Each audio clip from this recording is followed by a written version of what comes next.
जय हिंद दोस्तों, मेरा नाम है रजा अंसारी। ईरान और इजराइल के बीच युद्ध का आज छठा दिन है। 13 तारीख को जिस तरह से ईरान के ऊपर इजराइल द्वारा हमला किया गया, तो इजराइल के ऊपर ईरान द्वारा भी जवाबी कार्रवाई की गई। अमेरिका शुरू से ये कह रहा था कि इस वॉर में वो इन्वॉल्व नहीं है, मगर पिछले कई घंटों से और कई दिनों से जो खबरें आ रही उससे ये पूरा संकेत क्लियर हो रहा है कि अमेरिका इस वॉर में शामिल है और अमेरिका हर तरीके से इजराइल के साथ खड़ा है। और मिडिल ईस्ट में इजराइल के एग्जिस्टेंस को बचाने के लिए अमेरिका लगातार जो है तमाम मुस्लिम ममालिक को पिछले कई सालों से डराता रहा है और कई मर्तबा उस मुस्लिम ममालिक के तख्ता को भी पलट किया है।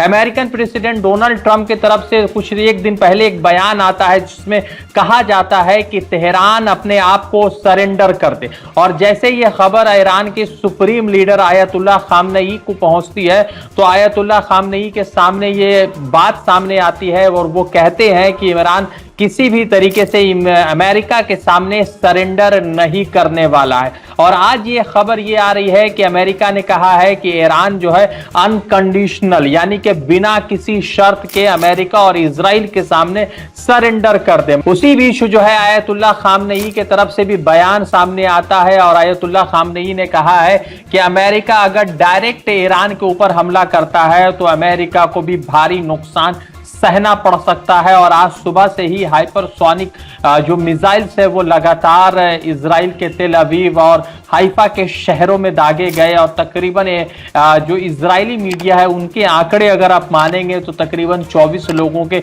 अब तक इन 6 दिनों में मरने की खबर सामने आई है। आपको बता दें कि सैयद आयतुल्लाह खामनेई की तरफ से कहा गया है कि हम कभी नहीं झुकेंगे, जो हमें ललकारेगा उसे कीमत चुकानी पड़ेगी। अगर अमेरिका ने डायरेक्ट इस जंग में हमला किया तो उसे भारी नुकसान सहना पड़ सकता है। इजराइल पर कोई रहम नहीं होगा, उसे सजा मिलेगी।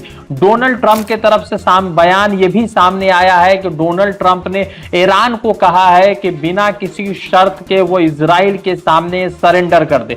आपको 2-3 बड़ी महत्वपूर्ण चीजें बताने जा रहा हूं कि एक तरफ तो अमेरिका ये कह रहा है कि वो इस वॉर में डायरेक्टली इन्वॉल्व नहीं है, मगर जैसे ही कल डोनाल्ड ट्रंप का एक बयान सामने आया और उस बयान में डोनाल्ड ट्रंप ने कहा कि ईरान को चाहिए कि अब सरेंडर कर दे और तेहरान खाली कर दे।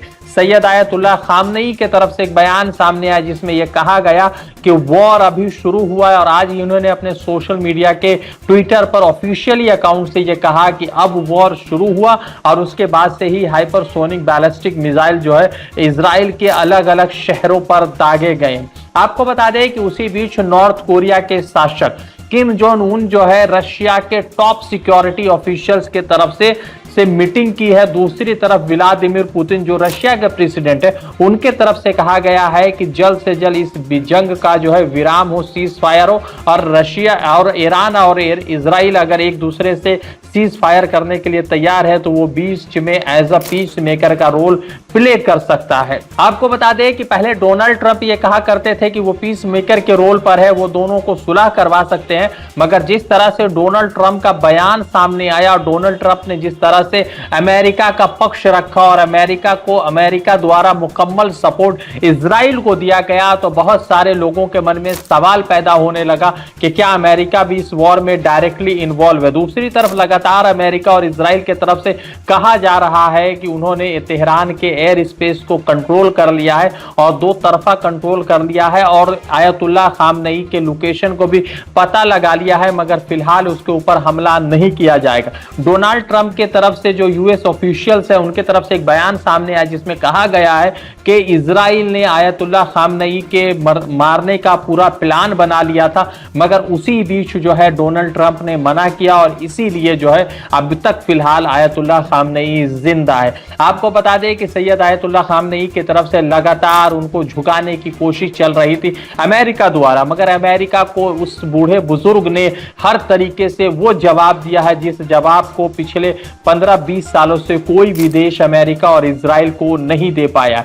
आपको बता दें कि पिछले 48 घंटे में इजराइल और अमेरिका के बीच क्या कुछ हुआ है वो तमाम खबरें और तमाम जानकारी आपको देने की कोशिश कर रहे हैं। सबसे पहले समझिए कि इजराइल ने तेहरान समेत ईरान के शहरों पर सीरियल एयर स्ट्राइक किए हैं, जिसकी पुष्टि इसराइल ने की है।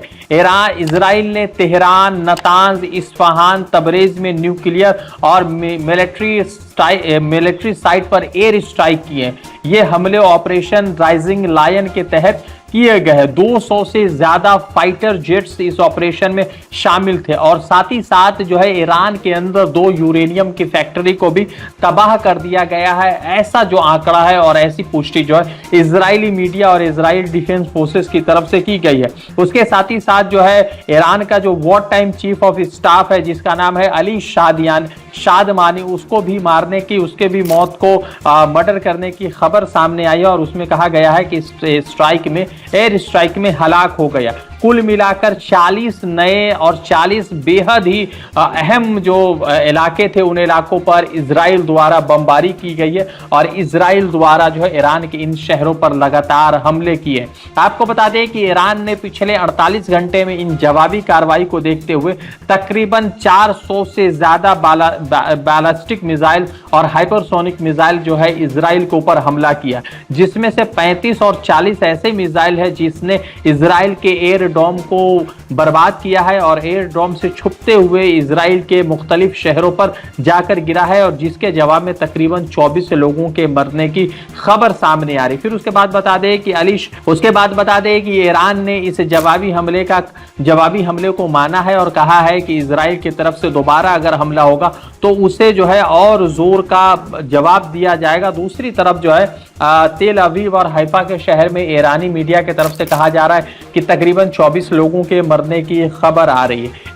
आपको बता दें कि ईरान में मरने वालों की जो संख्या है, जो ऑफिशियल रिपोर्ट है, वो 224 लोगों की है, मगर दूसरी तरफ अनवेरिफाइड यानी कि वो रिपोर्ट्स जो मीडिया द्वारा या लोकल किसी वेबसाइट्स द्वारा दी गई है वो तकरीबन 585 है।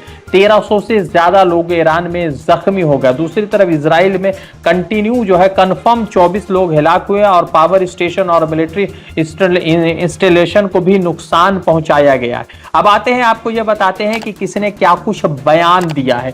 आपको बता दें कि जब से ये जंग चल रही है तब से दुनिया के जितने भी बड़े लीडर हैं उन तमाम लोगों का बयान सामने आया। एकमात्र देश के 56 इंच के प्रधानमंत्री नरेंद्र मोदी का कोई बयान सामने नहीं आया, पुतिन का बयान सामने आया, चाइना का रुख सामने आया, किम जोंग उन का सामने आया, मगर जो विदेश नीतियों को लेकर देश में बहुत ज्यादा बयान दे रहे थे उनका कोई भी बयान सामने नहीं आया। आपको बता दें कि आयतुल्लाह खामनेई ने कहा है कि वो कभी भी झुकने वाले नहीं है। जो हमला करेगा, जो ललकारेगा, उसे कीमत चुकाने पड़ेगी। अगर अमेरिका ने डायरेक्ट अटैक किया तो उसको भी नुकसान सहना पड़ेगा। इजराइल पर कोई रहम नहीं किया जा सकता है। डोनाल्ड ट्रंप की तरफ से कहा गया है कि हमने खामनेई की लोकेशन मालूम है लेकिन अभी नहीं मारेंगे। ईरान ने अगर अमेरिका एली को नुकसान पहुंचाया, मिलिट्री को टारगेट किया तो उसे जवाब दिया जाएगा।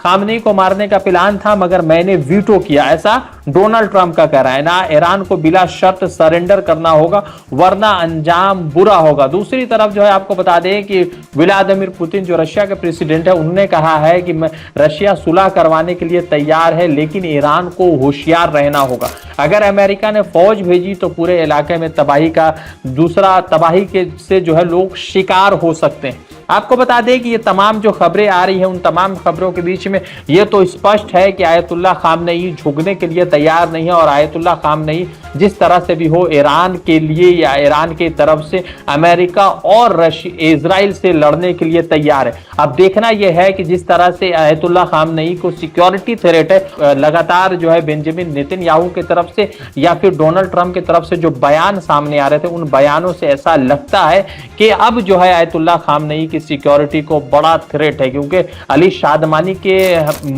मौत के बाद, उसके मर्डर के बाद कई तरह के सवाल खड़े हो रहे। अब देखना यह है कि लगातार ईरान की तरफ से हाइपरसोनिक बैलिस्टिक मिसाइल दागे जा रहे तो उसका अंजाम क्या होगा और उसी बीच अमेरिका का और क्या कुछ स्टेप सामने आ सकता है, इस पर भी आपको अपडेट जरूर देंगे। रज़ा अंसारी की रिपोर्ट, द इंडियन खबर के लिए।